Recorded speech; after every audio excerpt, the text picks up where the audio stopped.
Всем привет! Вот необычайный рост сегодня компании People United Financial. Значит, я закрыл по Take Profit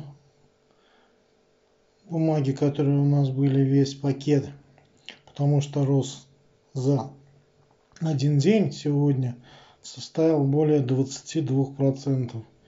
Вот, ну, я думаю, после такого бурного роста, конечно, может и пойдет дальше что-то в рост, но вероятность отката она тоже есть, и дивиденды я получу еще по данной бумаге и с хорошей прибылью закрыл.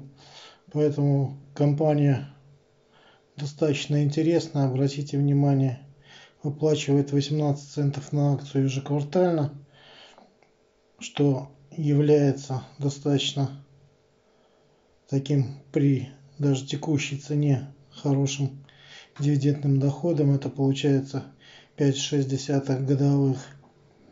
По прогнозам аналитиков целевая цена 12-15 средняя уже прошла, и 13 выше. Ее результат сегодня был достигнут. Поэтому я вот не жалею о том, что раньше взял и сейчас закрыл. Если компания немного снизится, там в районе